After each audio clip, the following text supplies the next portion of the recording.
अस्सलाम guys, my name is Sarfaraz and you are watching my YouTube channel BSN nursing with Sarfaraz. अगर आपने अभी तक मेरा चैनल सब्सक्राइब नहीं किया तो प्लीज़ पहले सब्सक्राइब कर लें, फिर शेयर कर लें, लाइक कर लें। तो लास्ट लेक्चर में हमने एक सब्जेक्ट स्टार्ट किया था जिसका नाम था माइक्रोबायोलॉजी, और उसको मैंने आपको बताया था कि माइक्रोबायोलॉजी क्या है, उनकी मुख्तलिफ डिफरेंट ब्रांचेस में मैंने आपको बताई थी। तो ये भी दरअसल उसी का ही पार्ट है, इंट्रोडक्शन टू द माइक्रोबायोलॉजी का ही पार्ट है, पार्ट नंबर 2। क्योंकि इसमें हम देखेंगे कि कौन सी टर्मिनोलॉजी होती है जो माइक्रोबायोलॉजी में यूज़ होती है, वो हम डिस्कस करेंगे। सही है, ये सारी टर्मिनोलॉजीज मैंने लिखी हैं। हमने करना क्या है कि सिर्फ इनको डेफिनेशन याद करनी है, हमें पता हो कि ये मतलब ये क्या है, ये क्यों होता है। सही है, ये हमने सिर्फ इसको ऐसे ही रिमेंबर करना है, हम बहुत ज़्यादा डिटेल में नहीं जाएंगे। पहले मैं आपको बता रहा हूँ कि ये बेसिक टर्मिनोलॉजीज है कौन कौन सी, आप ये देख लें। और नेक्स्ट स्लाइड में मैं दिखाता हूँ, जैसे कि है एंटीजन है, एंटीबॉडी क्या है, टॉक्सिकेंट क्या होता है, स्टेरिलाइजेशन क्या होती है, पास्चुराइजेशन क्या है, डिसइंफेक्शन क्या है, डिसइंफेक्टेंट क्या होता है, एंटीसेप्टिक क्या होती है, वैक्सीन क्या है, वैक्सीनेशन, इम्यूनिटी, इम्यूनाइजेशन, म्यूटेशन क्या होती है, पैरासाइट क्या है, pathogen, non pathogen, vector, carrier, infection या इंक्यूबेशन पीरियड, ये सब हम डिस्कस करेंगे। आप इनकी शॉर्ट स्क्रीन ले लें, मैं दूसरी स्लाइड में दूसरी भी दिखाता हूँ, वो भी सब क्या है, ये बेसिक टर्मिनोलॉजीज ऑफ माइक्रोबायोलॉजी की है, उसमें डिस्कस करते हैं। सही है,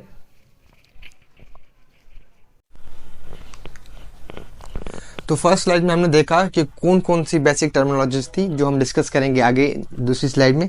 तो उनके साथ ये भी आप ऐड कर लें, ये भी कुछ जो है ना, ये भी क्या है, ये भी बेसिक टर्मिनोलॉजीज है जो माइक्रोबायोलॉजी में यूज़ होती हैं। जैसे कि हम देखेंगे कि एपिडेमिक किसे कहते हैं, पैंडेमिक क्या होती है, एंडेमिक क्या होती है, ये बहुत इंपॉर्टेंट है। कम्युनिकेबल डिजीज़ क्या, कम्युनिकेबल क्या होता है, नॉन कम्युनिकेबल डिजीज़ क्या होती है, वायरुलेंस क्या है, सही है, इन्फेक्शन क्या है, साइन किसे कहते हैं हम, सिम्टम किसे कहते हैं, इलनेस किसे कहते हैं हम, सिकनेस किसे कहते हैं, इन्फेक्शियस डिजीज़ कौन सी होती है या पैथोजेनिसिटी कौन सी होती है, पेशेंट किसे कहते हैं हम। सही है, ये हम सारी डिटेल में डिस्कस करेंगे अगली नेक्स्ट स्लाइड में। तो ये सारी थी बेसिक टर्मिनोलॉजी, अब डिस्कस करते हैं इनको। तो स्टार्ट करते हैं। पहले नंबर पे है साइन। साइन क्या होता है? साइन को हम कहते हैं ऑब्जेक्टिव एविडेंस ऑफ डिजीज़। मतलब अगर डिजीज़ किसी को है तो जो अगला पेशेंट है वो खुद ऑब्जर्व नहीं करेगा, जो अगला है वो ऑब्जर्व करके बताता है कि आपको डिजीज़ है, इसे हम क्या कहेंगे? साइन। वो समझ जाएगा, जो अगला बंदा होगा वो समझ जाएगा कि ये बीमार है, इसको डिजीज़ कोई भी है, इसलिए कहते हैं हम साइन। इसलिए हम इसे कहते हैं objective evidence of disease. For example, अगर कोई बंदा है, उसकी मुझे आंखें येलो नज़र आ रही हैं, तो मैं समझ जाऊंगा कि उसको जॉन्डिस या कोई और बीमारी है। तो ये मैंने क्या महसूस किया? मैंने साइन देखा। सही है, मैंने क्या देखा? उस अगले बंदे को उसकी आंखें येलो है, तो मैंने देखा उसकी आंखें येलो, तो वो क्या हो गई? वो साइन हो गई। साइन क्या होती है? Objective evidence of disease. मतलब जो सब्जेक्ट खुद, मतलब जो बंदा खुद पेशेंट है, वो ऑब्जर्व नहीं कर रहे, लेकिन जो दूसरे हो वो उसे ऑब्जर्व करते हैं। सही, इसे कहते हैं साइन। ऐसे ही सिम्टम क्या होता है? सिम्टम होता है सब्जेक्टिव एविडेंस ऑफ डिजीज़। मतलब जो पेशेंट है, जो बंदा है, वो खुद ऑब्जर्व करता है कि उसकी हेल्थ में चेंजेस आ रहे हैं। फॉर एग्जांपल, अगर मेरे को वोमिटिंग आ रही है तो वोमिटिंग से पहले अगर मेरे को वोमिटिंग आ रही है तो वोमिटिंग में एक फीलिंग आती है, तो मैं खुद समझ जाऊंगा कि मेरी हेल्थ डिटोरिएट हो रही है, ख़राब हो रही है। तो ये क्या हो गई? सिम्टम हो गई। सही है, ये क्या हो गया? सिम्टम। साइन सिम्टम में ये फ़र्क है। साइन होती है ऑब्जेक्टिव केस, अगला बंदा कोई देखता है, और सिम्टम क्या होता है? सब्जेक्टिव केस होता है, हम खुद देखते हैं, हमारे खुद जो बॉडी में चेंजेस हैं हम खुद देखते हैं। तो ये साइन, डॉक्टर क्या देखता है? डॉक्टर देखता है साइन, क्योंकि वो ऑब्जेक्टिव एविडेंस ऑफ डिजीज़ है। डॉक्टर देख के ऑब्जर्व करता है। वो क्या होता है? जो डॉक्टर ऑब्जर्व करता है या नर्स ऑब्जर्व करते हैं या कोई भी प्रोफेशनल ऑब्जर्व करता है, वो होती है साइन। जो हम खुद ऑब्जर्व करें अपनी हेल्थ के बारे में, वो क्या होता है? सिम्टम होता है। सही है, तो subjective evidence of disease called symptom and objective case of evidence of disease called sign. आप इसको ऐसे रिमेंबर कर लें, जिस सिम्टम जिसमें एम आ जाए, माई सेल्फ, आप उसे याद कर लें कि वो खुद का ही होता है, जो बंदा खुद महसूस करे, ऑब्जर्व करे। ऐसे ही फिर इलनेस। सही है, इलनेस और सिकनेस, इसको देख लें। इलनेस क्या होता है? इलनेस भी ऐसे ही होता है, subjective feeling of unhealthy. Illness में पेशेंट खुद फील करता है कि वो ठीक नहीं। फॉर एग्जांपल, अगर मुझे वोमिटिंग आ रही है तो मैं एक अजीब फीलिंग महसूस करूंगा, तो मैं खुद अंदाज़ा लगा सकता हूं कि मेरी तबीयत ख़राब है। इसे हम क्या कहेंगे? इलनेस। अगर मेरे पेट में दर्द है तो वो सिर्फ मुझे ही महसूस होगा, तो फिर मैं क्या कहूँगा? फील करूँगा कि मेरे पेट में दर्द है। वो क्या होगी? Illness, subjective feeling of unhealthy. वो पेशेंट, वो बंदा खुद महसूस करता है कि वो ठीक नहीं है, उसे हम क्या कहते हैं? इलनेस। ऐसे ही ये सिकनेस। सिकनेस क्या होती है? Objective feeling of unhealthy. मतलब दूसरा बंदा आपको बताता है कि आपकी तबीयत ख़राब है, आप खुद महसूस नहीं करते, आप खुद फील नहीं कर सकते, जैसे कि डॉक्टर बताता है सही है तो आपको ये बीमारी है, हमें पहले पता नहीं होता, तो ये क्या हो जाती है ऑब्जेक्टिव फीलिंग ऑफ अनहेल्थी। या अगर हम कोई टेस्ट करवाते हैं, हमें पता नहीं होता कि हमें कोई बीमारी है, तो उस टेस्ट में वो रिजल्ट आ जाता है, वो डॉक्टर या वो प्रोफेशनल बता देता है कि आपको ये डिजीज़ है, तो ये भी क्या हो गई, ये भी सिकनेस हो गई, ये डॉक्टर ने बताया, फील करके बताया कि आपको ये बीमारी है, सही है। इलनेस और सिकनेस में भी यही फ़र्क है कि illness subjective feeling of unhealthy होती है और sickness objective feeling of unhealthy होती है। वो इसमें कोई भी प्रोफेशनल चाहे डॉक्टर या फिजिशियन वो बताता है कि आपकी तबीयत ख़राब है। हम एप्लीकेशन में लिखते हैं ना, I was ill hence I couldn't come in school, मैं बीमार था, इल क्या हो गया, वो हम खुद की बताते हैं कि मुझे मेरी तबीयत सही नहीं थी इसलिए मैं नहीं आया, सही है। I hope you understand all this. अगर आपको ये समझ में नहीं आया आप कमेंट करके मुझसे पूछ सकते हैं। ऐसे ये पैथोजन, पैथोजन क्या है, पैथोजन ये माइक्रोब्स होते हैं, स्मॉल माइक्रोब्स होते हैं डेट काज डिजीज़, ये डिजीज़ क्या करते हैं, काज करते हैं, इसे हम कहते हैं पैथोजन्स। पैथोजन्स क्या है, जो डिजीज़ काज करें हम उसे पैथोजन कहते हैं। ऐसे ही नॉन पैथोजन, नॉन मतलब not pathogen, these are not pathogen, microbes do not cause disease, ये माइक्रोब्स डिजीज़ काज नहीं करते, हम इसे कहते हैं नॉन पैथोजन। एक और है पैथोजेनिसिटी, सही है। पैथोजेनिसिटी क्या होती है, the ability to cause disease, यहाँ हम इसे कहते हैं माइक्रोब्स को, power of microbes to cause disease, मतलब माइक्रोब्स को कितनी पावर है, वो कितनी डिजीज़ काज कर सकते हैं, हम उसे क्या कहते हैं pathogenicity, the ability to cause the disease cause pathogenicity, सही है। ऐसे ही पैथोजेनेसिस है, ये क्या है, process of development of disease, जब डिजीज़ डेवलप हो रही हो उस प्रोसेस को हम क्या कहते हैं पैथोजिनोसिस, सही है। जीनोसिस मतलब सिंथेसिस, मतलब क्या होता है डेवलपमेंट, सिस मतलब कुछ भी आया तो ये होता है, सही है। इसलिए ये थी सिम्टम्स कुछ, और हम और भी डिस्कस करते हैं, आप इसका शॉर्ट स्क्रीन ले लें। अगर इसमें आपको कुछ भी समझ में नहीं आया तो आप कमेंट करके मुझसे पूछ सकते हैं।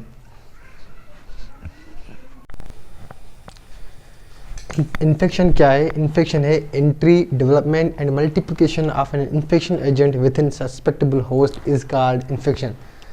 अगर कोई इन्फेक्शस एजेंट है जो डिजीज़ काज करेगा किसी सस्पेक्टेबल होस्ट, जो सस्पेक्टेबल होस्ट उसे कहते हैं जो होस्ट सबसे ज़्यादा वनरेबल हो, मतलब बहुत चांसेस हैं तो उसमें इन्फेक्शन हो जाए, उसे कहते हैं सस्पेक्टेबल होस्ट। उसमें इन्फेक्शन एजेंट क्या हो, एंट्री हो, उसकी दाखिल हो, वो उसमें इन हो, फिर वहाँ पे खुद ग्रो करे, डेवलपमेंट हो, उसकी मल्टीप्लिकेशन वो नंबर्स में बढ़ जाए, फिर उसे हम क्या कहेंगे infection, that is called infection. Infection क्या है, entry, development and multiplication of an infection agent within susceptible host is called infection. Infectious disease किसे कहते हैं, disease that can be spread from one part to other part या 1% to other person. जैसे कि flu जुकाम होता है, अगर एक बंदे को होता है तो दूसरे को होता है, हम इसे क्या कहेंगे इन्फेक्शस डिजीज़, मतलब जो स्प्रेडेबल हो, एक जगह से दूसरी जगह पे स्प्रेड हो, जैसे कोरोना था, सही है।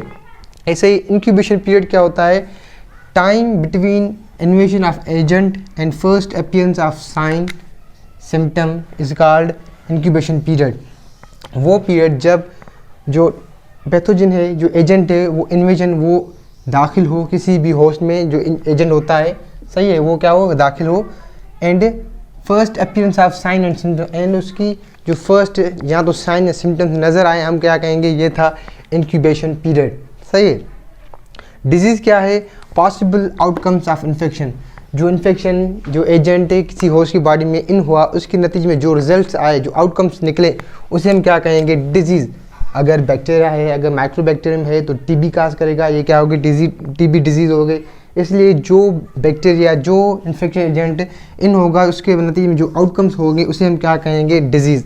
ऐसे होस्ट क्या होता है, ह्यूमन और animal in which pathogen can exist in natural condition is called host.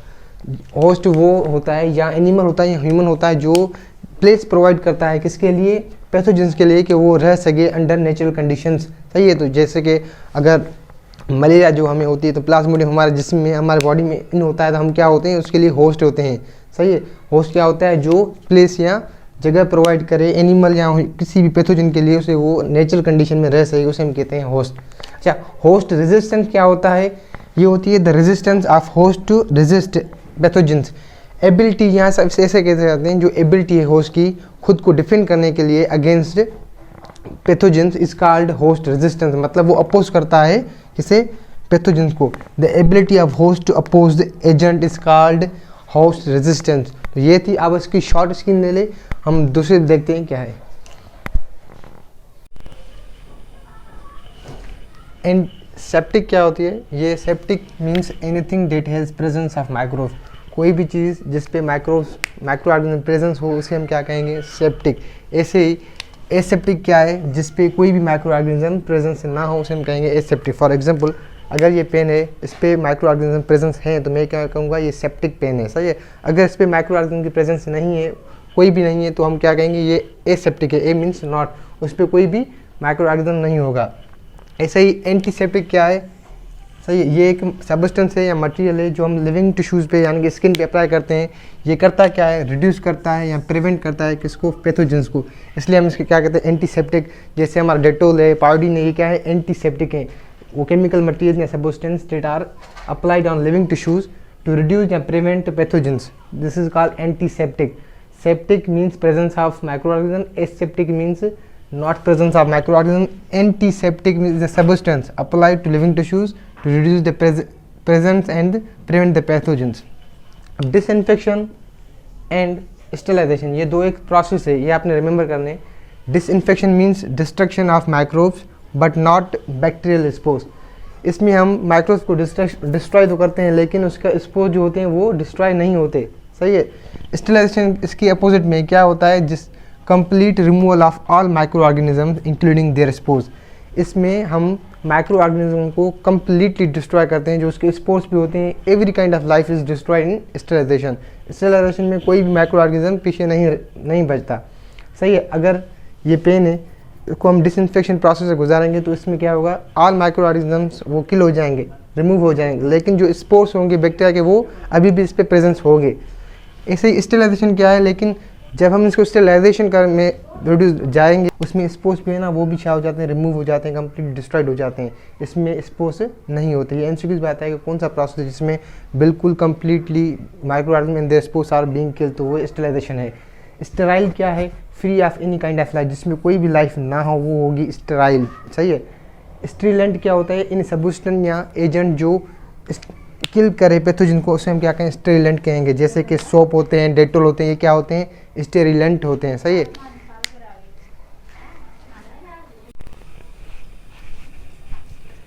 और ये बैक्टीरियोस्टैटिक कौन सा होता है? Agents that inhibit bacterial growth is called bacteriostatic. Static means stop. वो चीज़, वो एजेंट होते हैं जो बैक्टीरिया की ग्रोथ को क्या करते हैं? स्टॉप कर देते हैं, उसे हम क्या कहते हैं? बैक्टीरियोस्टैटिक, सही है। ये टर्म यूज होता है। बैक्टीरियोस्टैटिक मीन्स वो चीज़, वो एजेंट जो बैक्टीरिया की ग्रोथ स्टॉप कर रहे हैं उसे हम कहते हैं बैक्टीरियोस्टैटिक। और ये बैक्टीरियोसाइडल, साइडल मीन्स क्या होता है? टू किल, जैसे कि पेस्टिसाइड्स होते हैं, सही है। तो बैक्टीरियोसाइडल मीन्स एजेंट या ड्रग हो डेट किल्स बैक्टीरिया। ये क्या करते हैं? बैक्टीरियोसाइडल बैक्टीरिया को किल करते हैं, सही है। और ये क्या करती है? इसको ग्रोथ को कंट्रोल करती है, स्टॉप करती है। इसे दोनों को आप कहें बैक्टीरियोस्टैटिक एंड बैक्टीरियोसाइडल। आप डिफरेंशिएट कर लें कि ये बैक्टीरिया की ग्रोथ को इनहिबिट करता है, रोकता है, ये बैक्टीरिया को ही किल करता है। दूसरा है बैक्टीयूरिया मीन्स, देखो bacti means bacteria, uria means urine, means the presence of bacteria in urine. अगर यूरिन में बैक्टीरिया प्रेजेंट है तो हम कंडीशन क्या बोलेंगे? बैक्टीयूरिया, सही है। जैसे ये बैक्टीरियमा या septicemia means presence of bacteria and blood. Blood में बैक्टीरिया की प्रेजेंस को हम क्या कहते हैं? बैक्टीरियमिया या सेप्टिसीमिया। और जैसे, और ये है फ्यूमिगेशन, ये बहुत इंपॉर्टेंट, ये एमसीक्यू में भी आता है कि व्हाट इज़ फ्यूमिगेशन। यहाँ सवाल भी पूछ लेते हैं वाइवा में कि व्हाट इज़ फ्यूमिगेशन। फ्यूमिगेशन क्या है? ये स्टेरिलाइजेशन है, पर लेकिन कैसे? वेपर्स के साथ, सही। ये sterilization by vapours is called fumigation. ये हम ओटी को स्टेरिलाइजेशन करने के लिए काम आती है। जब हम ओटी को, ऑपरेशन थिएटर को स्टेरिलाइज करते हैं तो हम फॉर्मल्डिहाइड, उसके वेपर्स होते हैं, हम वो क्या करते हैं? उसकी स्प्रे करते हैं ओटी में, उसको स्टेरिलाइजेशन करने के लिए। इसे हम प्रोसेस को क्या कहते हैं? Fumigation. Sterilization by vapours is called fumigation. हम ओटी को स्टेरिलाइज करते हैं बाय थ्रू स्प्रे। उस स्प्रे में कौन से वेपर्स होते हैं? फॉर्मल्डिहाइड के वेपर्स होते हैं।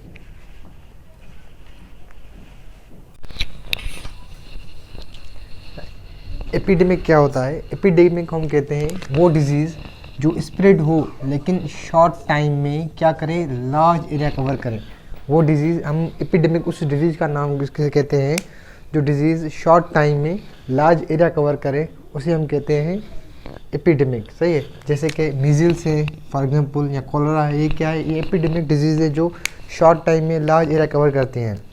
ऐसे ही पैंडेमिक हम किसे कहते हैं, पैंडेमिक कहते हैं world wide outbreak of disease, कोई ऐसी डिजीज़ जो अचानक सारी दुनिया में फैल जाए, हम उसे क्या कहते हैं, पैंडेमिक। जैसे कि कोरोना था, कोविड-19, ये क्या था, पैंडेमिक था। सही है, कोविड पैंडेमिक मतलब जो वर्ल्ड वाइड आउटब्रेक हो ऑफ डिजीज़, सही है, इसे हम कहते हैं पैंडेमिक।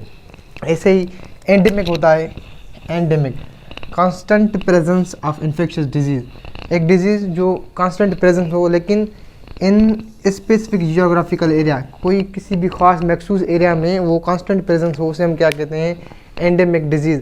जैसे कि टीबी एंड मलेरिया। सही है। दूसरी होती है स्पोरेडिक डिजीज़। स्पोरेडिक डिजीज़ हम उसे कहते हैं जो ऑकेशनली मतलब कभी कभी आकर हो डिजीज़, जैसे कि टेटेनस एंड पोलियो इन पाकिस्तान, ये क्या है, पाकिस्तान में स्पोरेडिक डिजीज़ है, मतलब ऑकेशनली अकर्स होती हैं।